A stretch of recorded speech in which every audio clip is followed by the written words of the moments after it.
hi friends Unbyn उलगम Unbyn नेंजंगलुक्काக நான் உங்கள் அஞ்சலி ராம் இன்னைக்கு நம்ம சேனல்ல சூப்பரான காலிஃப்ளவர் பஜ்ஜி தான் பார்க்க போறோம் சோ உங்களுக்கு பார்த்தாலே தெரியும் என்னடா பஜ்ஜி அது நமக்கு தெரியாதா அப்படினு யோசிப்பீங்க பட் இதுல வந்து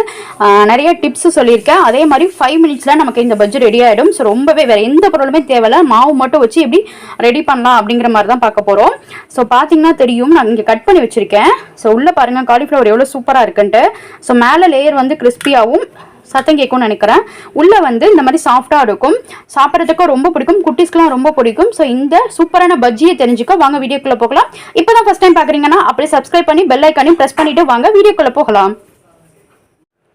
இப்போ நம்ம காலிஃப்ளவர் பஜ்ஜி செய்கிறதுக்கு ஃபஸ்ட்டு ஸ்டெப் என்ன அப்படின்னா நம்ம காலிஃப்ளவர் வந்து இந்த மாதிரி பெருசாக இது பண்ணிக்கோங்க ஸோ இந்த மாதிரி பெருசாக இருந்தால் தான் நல்லாயிருக்கும் ஸோ இந்த மாதிரி பெருசாக நம்ம பூவை கட் பண்ணிவிட்டு அதை வந்து சுடுதண்ணியில் ஒரு எவ்வளோ சொல்கிறது ஒரு 75% வரைக்கும் குக் ஆகணும் ஸோ நம்ம இப்போ எடுத்து பார்த்தோம் அப்படின்னு பாருங்கள் ஸோ நம்ம இந்த மாதிரி ப்ரெஸ் பண்ணால் அப்படின்னா இப்படி வரணும் ஸோ அந்த மாதிரி குக்காக இருக்கணும் அப்படி குக் ஆனால் தான் நம்ம பஜ்ஜி செய்கிறதுக்கு சூப்பராக இருக்கும் இது கூட நம்ம அஷுஷல் போடுற மாதிரி தான் கல்லுப்பும் மஞ்சத்தூளும் போட்டு நான் வந்து வேக வச்சு எடுத்து வச்சுருக்கேன் அது போட்டால் தான் நமக்கு வந்து அதில் உள்ள பூச்சி புழு எல்லாமே வந்து போயிடும் ஸோ நமக்கு க்ளீனாக கிடைக்கும் அந்த மாதிரி போட்டு அதை நம்ம வந்து ஒரு தட்டி தண்ணியில் வாஷ் பண்ணி எடுத்து வச்சுருக்கேன் அவ்வளோதான் இப்போ நம்ம இதை வச்சு மிக்ஸ் பண்ணிக்கலாம்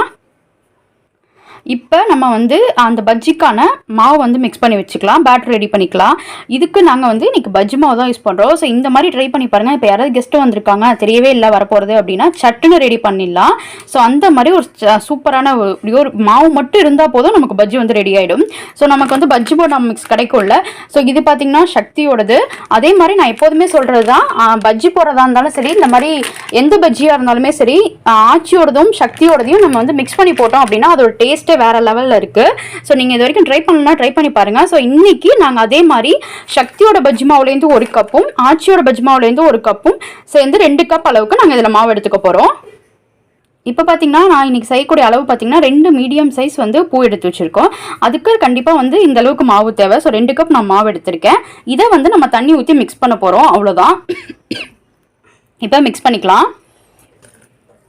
நல்லா வந்து கெட்டி இல்லாமல் நல்லா மிக்ஸ் பண்ணிக்கோங்க லம்ஸ் இல்லாமல் சூப்பராக மிக்ஸ் பண்ணிக்கலாம் நான் எந்த கன்சிஸ்டன்சியில் இருக்கணும் அப்படிங்கிறத மிக்ஸ் பண்ணிவிட்டு காமிக்கிறேன் இதில் ஒரு சின்ன டிப்ஸ் என்னென்னா நம்ம வந்து தண்ணி அதிகமாக ஆட் பண்ணிடக்கூடாது இப்போ நம்ம கொஞ்சமாக இப்படி ஆட் பண்ணிவிட்டு நம்ம இப்போ பார்த்தீங்கன்னா நம்ம கரைக்கும் போதே தெரியும் இந்த அளவுக்கு திக்காக இருக்கும் போது நீங்கள் நல்லா மிக்ஸ் பண்ணிட்டீங்க அப்படின்னா நமக்கு லம்ஸே வராது இப்போயே பார்த்தீங்கன்னா தெரியும் லம்ஸே இல்லை ஸோ இப்போ வேணுங்கிற அளவுக்கு நம்ம தண்ணி ஆட் பண்ணிக்கலாம் இப்போ நம்ம மாவு வந்து கரைச்சாச்சு இப்போ ஊற்றி காமிக்கிறேன் பாருங்கள் ஸோ இந்த மாதிரி நமக்கு இருக்கணும் மாவு அப்போ தான் நமக்கு வந்து அதிகமாக வந்து எண்ணெயை வந்து எக்ஸஸாக எடுத்துக்காது அதே மாதிரி மாவும் வந்து நம்ம காலிஃப்ளவரோட கோட் ஆகும் ஸோ இந்த மாதிரி பதத்துக்கு இருக்கணும் ரொம்ப தண்ணியாகவும் இருக்கக்கூடாது ரொம்ப கெட்டியாகவும் இருக்கக்கூடாது ஸோ நம்ம இட்லி மாவு கிட்டத்தட்ட இருக்கும்ல அந்த மாதிரி தான் இருக்கணும் ஸோ பார்த்தீங்கனாலே தெரியும் உங்களுக்கு இப்படி இருந்தால் தான் கரெக்டாக இருக்கும் இதில் நம்ம வந்து உப்பு காரம் எதுவுமே ஆட் பண்ண போகிறதுல எல்லாமே அதிலே கரெக்டாக இருக்கும் ஸோ அதனால் இதோட நம்ம இப்போ வந்து காலிஃப்ளவரை எப்படி மிக்ஸ் பண்ணி போடலாம் அப்படிங்கிறத நான் காமிக்கிறேன் ஸோ அவ்வளோதான் ஒரு சட்டுன்னு ஒரு 5 மினிட்ஸ் போதும் சூப்பராக ரெடி ஆகிடும் பார்க்கலாம் இப்போது ஓகே இப்போ நம்ம காலிஃப்ளவர் ஃப்ரை பண்ணுறதுக்கு வந்து ஆயிலை ஹீட் பண்ணியாச்சு ஆயில் நல்லா சூடாயிடுச்சு ஸோ நல்லா சூடானதுக்கப்புறம் தான் நம்ம போடணும் இப்போ பார்த்தீங்கன்னா நம்ம மாவில் வந்து அந்த காலிஃப்ளவர் எப்படி கோட் பண்ணுறதுன்னு காமிக்கிறேன் வச்சு எடுத்து வச்சிருந்தோம்ல அந்த காலிஃப்ளவர் வந்து இந்த மாதிரி நல்லா டிப் பண்ணிவிட்டு நம்ம இப்போ ஆயிலில் போட்டுடலாம் ஸோ பார்த்தீங்கன்னா எவ்வளோ கோட் ஆகிருக்கு பாருங்கள் ஸோ இந்த மாதிரி கோட் ஆகிருக்கணும் இந்த மாதிரி நம்ம ஒன்று ஒன்றா எடுத்து போட்டலாம் நமக்கு சூப்பராக பஜ்ஜி வரும் ரொம்பவே டேஸ்டியாக இருக்கும் இதில் ஆயிலுமே அதிகமாக இருக்காது நான் சொன்ன மாதிரி அந்த கலக்கிற பதம் மட்டும்தான் நமக்கு முக்கியம் ஸோ கரெக்டான மாவு இருந்துச்சு அப்படின்னா ரொம்பவே சூப்பராக வரும் குட்டீஸ்லாம் ரொம்பவே விரும்பி சாப்பிடுவாங்க அவங்க ஈவினிங் ஸ்நாக்ஸாக நீங்கள் வந்து டக்குன்னு ப்ரிப்பேர் பண்ணி கொடுத்துடலாம் ஸோ நம்ம போட்ட உடனே வந்து நம்ம மிக்ஸ் பண்ணக்கூடாது அது ஒரு நிமிஷம் வந்து ஃப்ரை ஆகட்டும் நல்லா அடுத்து நம்ம திருப்பி போட்டுக்கலாம் இப்போ பாருங்க நல்லா ஒரு சைடு வந்து இந்த கோல்டன் கலர் வந்துருச்சு நம்ம அப்படியே திருப்பி போட்டுக்கலாம் இந்த மாதிரி ரொட்டேட் பண்ணி போட ஈவனாக வந்து நமக்கு வெந்துடும் ஸோ அவ்வளோதான் ஒரு 2 நிமிஷத்தில் நமக்கு ரெடி ஆகிடும் ஏன்னா இதில் வந்து கடல மாவு மட்டும்தான் வேகணும் காலிஃப்ளவர் வந்து ஆல்ரெடி வெந்ததுனால 2 நிமிஷம் போதும் நம்ம எடுத்துடலாம் ஸோ இப்போ நமக்கு வந்து ஆல்மோஸ்ட் வந்து குக் ஆகிடுச்சு இப்போ நம்ம இதை ஒரு பிளேட்டுக்கு மாற்றிக்கலாம் ஸோ இந்த மாதிரி கலர் வந்தோன்னே நம்ம எடுத்துடலாம் அவ்வளோதான் ஃப்ரெண்ட்ஸ் நமக்கு ரொம்பவே சூப்பரான பஜ்ஜி ரெடி ஆயிடுச்சு ஸோ பார்க்கவே எவ்வளோ சூப்பராக இருக்குல்ல